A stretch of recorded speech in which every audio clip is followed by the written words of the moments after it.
Wow, this knife is sharp. Oh my God, I actually cut myself. Really? Yeah. That? I just poked it for a second. That should be in the video. I actually cut myself. Bing. I literally just that's a good tapped one it. too. Let me see. I mean.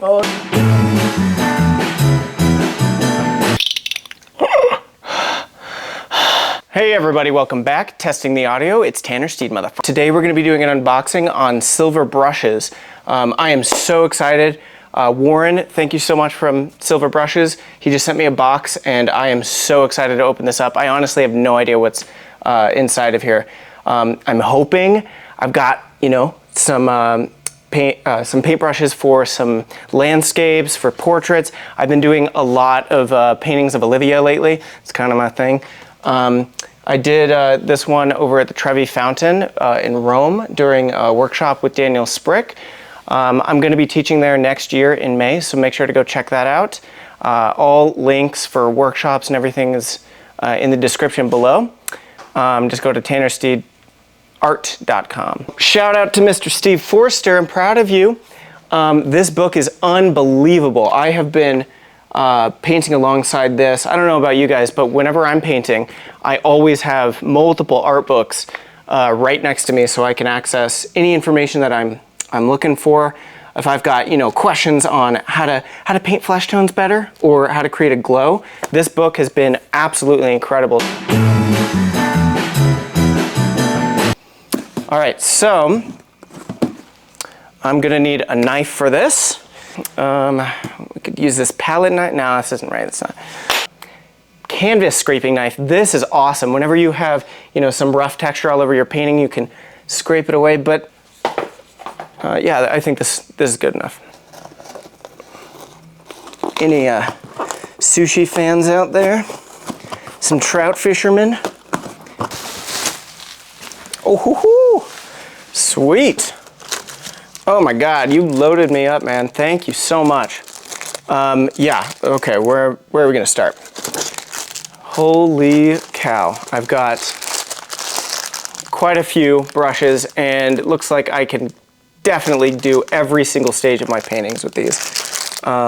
Okay, let's go one at a time, starting with kind of, I guess, in order based on how I would use them during a painting, from the block-in phase to the first painting stage to the finishing touches. All right, so I just grabbed some of the larger brushes. So when you're early on in a painting, you're gonna want to, you know, block it in quickly, kind of get those big shapes. This is an example of a block-in that I did during a demo. We do a monthly lecture here at the studio, so if you're in the Denver area, make sure to reach out. We have limited availability for those spots, but you're welcome to come. And also, if you don't live in Denver or you can't come to the personal lectures, we have a Patreon that you can go on to. It's not my personal one, it's actually a separate one. It's called Platte River Studios, and we're gonna have all of the recordings for our color lecture, for our portrait lecture, and composition lecture, and much, much more. We do them once a month. So anyways, during the first stages of a painting, you want to be using big brushes, not just because you're big and confident, rather, you want to be able to block it in quickly, right? And so Silver Brushes sent a couple different kinds. I really, really like two kinds of brushes when I'm starting a block-in phase. One, I really like flats. Flats, you know, you get the nice sharp edges, getting those blocky like tiles into your picture. I also like a brush that can take a beating. One that you can scrub really aggressively to, you know, cover a surface as fast as you can. You guys sent me, Silver sent me the Monza series. Oh my gosh, sweet. So not only did they send me the 2601 flat, which, I'll put that up there, 2601 flat. This one is excellent for the early stages of a painting. It's on the softer side, which I actually, I like. It kind of reduces the amount of texture. I like to be very specific with texture and where the location is for, you know, building it up if it's going to be thick or thin. But during the initial stage, I like to keep it kind of washy, kind of like a watercolor. So this is a great brush for that. Okay. Next, the Silver Monza Cat's Tongue. These are absolutely excellent. So they're kind of like a filbert shape. The cat's tongue, is it focusing? So the cat's tongue is a little bit more pointy than a regular filbert. So you can get the equivalent of like a round brush stroke and be, you know, much more specific than just a regular filbert. This one's great for blocking in portraiture and anything that you want kind of like that soft rounded edge, or if you need to get that fine point. This is much more versatile, I'd say, than the flat brush. Yeah. All right, next up, we've got the number 6 Silverite flat brush. Silverite 1501. Also, if you wanted to pick up any of these brushes for yourself, you can click the link right below or go to silverbrushes.com, but you can get a little discount. There's a discount code in the description for any of these brushes. I think it's silverbrush/Tanner Steed, but I'll make sure the link in the description will be accurate. Okay, so this one is a little bit stiffer. It is a synthetic, so not natural hair, synthetic, but it's on the stiffer side. If you ever use like rose, those would be, this is kind of similar to the Ivory series. In fact, very, very similar to the Ivory series. Dare I say the competitor's name? Ooh. Okay, so yeah, this would be excellent for the block-in stage if you're trying to scoop up paint, lay on more, and you can develop much more of a texture with this kind of brush. So great for the early stages.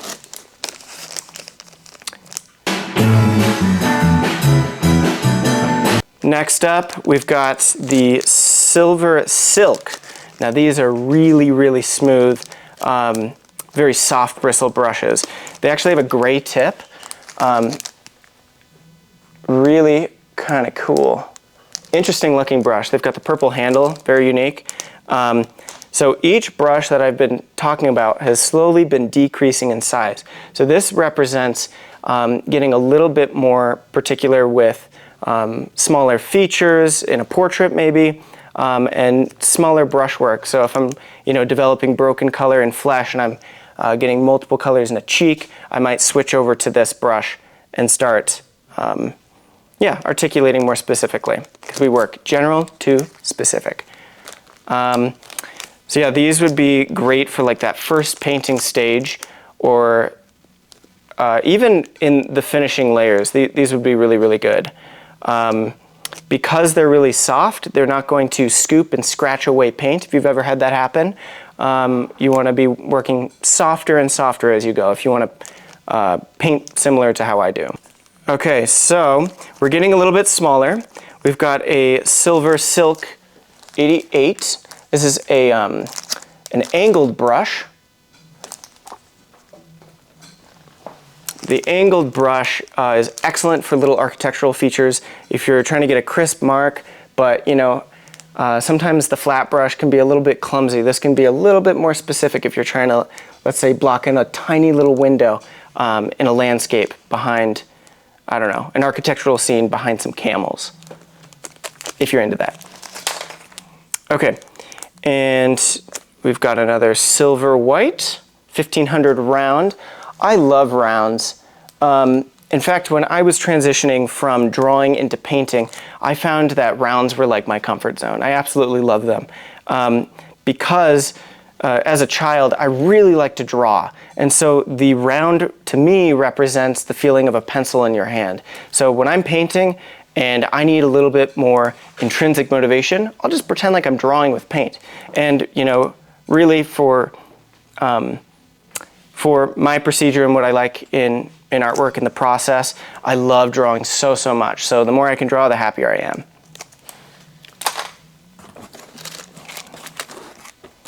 All right, so this brush is absolutely essential. If you're blocking in skies or trying to get an even gradation across a wall, you're going to need a brush just like this. So this is the silver Monza 2604 fan brush.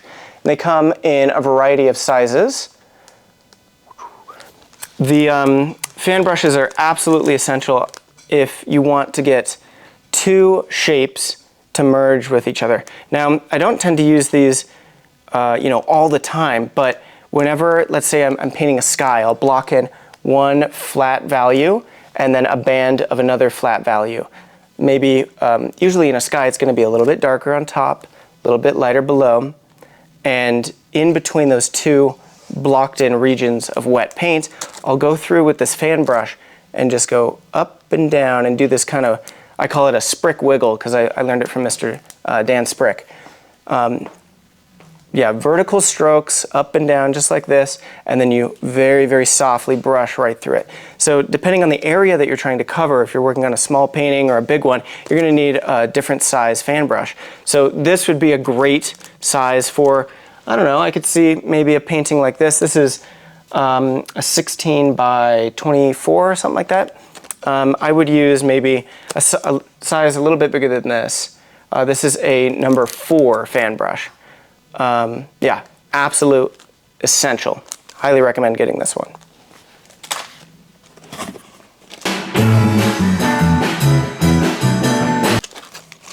Okay. So now we're getting into the tiny details. So this is the last painting stage.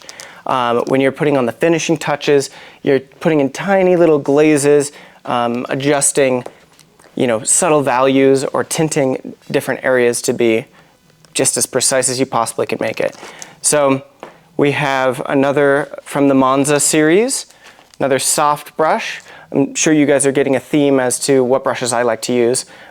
Usually the softer side, the better for the majority of the painting. So Monza series number 4 round, that's the 2600 round. That one's great. And now I need to open up this tiny little pack. I was just in Egypt, and on the plane ride back, I did this little thumbnail sketch of, these little sky holes in between the legs of camels. I'm like, oh my gosh, I think I have a cool idea. And it's turned into something pretty cool. It's going to be 2 by 5 foot. I'll put a little clip right here. Okay, so for the final brushes, this represents the very last stage of a painting.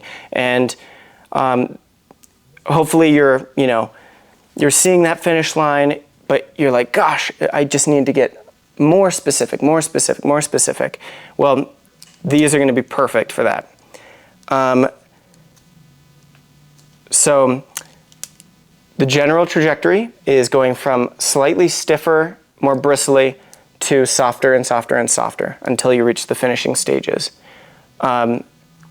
So they've sent me some pure red sables. This is a bright. It's kind of like a short flat. The pure red sable. This is going to be so nice. I kind of want to take this little plastic thing off. Also, I've seen people take these plastic things off and they think that it's like a protector for the brush, so they put it back on. Please don't do that. That is outlawed, not allowed. And they come a little bit stiff, so you can kind of dip it in Gamsol. Actually, no. This is perfect. Wow, that is so soft. That is unbelievable. So I'd use this for like tiny little glaze, or if I'm going over a cheek, or maybe I need to make a gradation across the face on this painting. I might use this red sable to apply a glaze. Yeah, that'd be awesome. Next up, we have a series of more rounds, but they're getting softer and softer. I've got a sable, pure red sable. This is the Renaissance series, these two. One of them is a sable cat's tongue, and the other is a 7100 round. I'm sure they're getting harder and harder to see on camera because they're getting smaller and smaller. Yeah, just unbelievably soft. Beautiful, beautiful brushes. I'm so excited to use these. All right, and last but not least, it looks like we've got some more information about the brushes. Looks like they make some really interesting palette knives for interesting textures. Here, I can put that on camera there. Super cool. And a silver brush apron. Oh yeah. Sweet. Oh, one thing about aprons.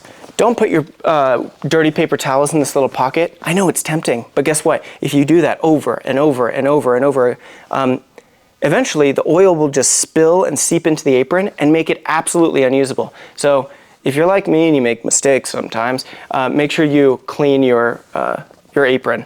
Take the paper towels out. Thank you so much, Silver Brushes. These are going to be absolutely essential. I'm so excited to continue to make more videos on upcoming paintings, and you're definitely going to be seeing all of these brushes in my upcoming videos. So thanks again. If you haven't done so already, like and subscribe to this channel. I'm really excited. I have officially hired an editor, and I'm going to be coming out with more videos. So make sure you stay tuned for all upcoming videos. And if you have any questions about any of these brushes or need any of the links, comment down below. I'm happy to answer any questions. Peace.